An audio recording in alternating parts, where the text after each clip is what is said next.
अस्सलाम वालेकुम रहमतुल्लाहि वबरकातुहू। कल के 3 कमेंट थे कि जो नामौलूद बच्चे हैं वो रोते क्यों हैं, रात पूरी रोते रहते हैं। देखिए जी, तकलीफ के बगैर कोई भी नहीं रोता। जब किसी को तकलीफ आती है तो वो शिकायत करता है। अगर वो शिकायत करने के काबिल नहीं है, अल्लाह ने उसको ज़ुबान नहीं दी, तो वो आज़ारे राय करता है, वो रोता है ताकि उसको कोई देखे। मोस्टली 2 मामला होते हैं, या तो उसके मैदे में दर्द हो रही होती है और उसकी निशानी ये को पेट को हार्ड कर लेगा, सख्त कर लेगा अपने पेट को। जो छोटे बच्चे हैं 1 से 2 माह 3 माह के बच्चे, वो पेट को सख्त कर लेता है, स्टमक का मसला आ रहा होता है, और उसमें गलती जो होती है उसकी वालदा की होती है। कोई ऐसी चीज़ वो खा लेती हैं जो उस बच्चे के लिए मुनासिब नहीं होती। और दूसरा यह है कि बच्चे के कान में अमूमी तौर पर दर्द हो जाता है, जिस वजह से बच्चा कराहता है, रोता है, चिल्लाता है। जो तजर्बाकार माएँ होती हैं वो तो पहचान लेते हैं, और जो नई माएँ होती हैं यानी पहला बच्चा है, उन बेचारियों को समझ नहीं लगती।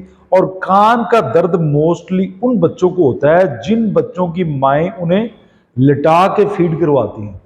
जो माएँ अपनी गोदी में बच्चे को रख के दूध पिलाती हैं और दूध पिलाने के बाद अपने उसको कंधे पे लगा के बच्चे को सीधा करती ताकि बच्चे को डकार आए, फिर बच्चा कै भी नहीं करेगा।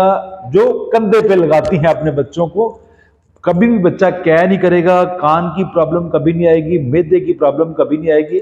मैदा तब खराब होता है बच्चों का जब उनकी माएँ कुछ उल्टा पुल्टा खा लेती हैं। तो ये 2 चीजें मोस्टली देखने में आई हैं कि बच्चे के कान को दर्द या बच्चे के मैदे की प्रॉब्लम। अच्छा, अब यह है कि जो बच्चे तकरीबन 3 से 4 माह के हो जाते हैं, जब उनके कान को दर्द है तो वो कान को हाथ लगाते हैं, लेकिन हमें समझ नहीं आती। लेकिन एक अच्छी माँ जो है वो अपने बेटे की सारी बातें समझ लेती है। तो लिहाजा माओ को चाहिए कि ऐसा सिस्टम करे कि उसके बच्चे की प्रोटेक्शन रहे, हिफाजत रहे।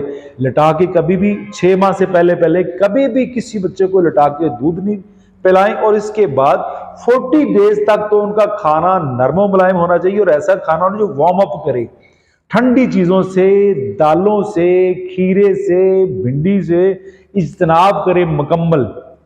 बाकी आप दीदा दनिस्ता को देख भी सकते हैं। अगर आपको समझ नहीं आती तो फिर आप किसी डॉक्टर से लाजमी रजू करिए। शुक्रिया।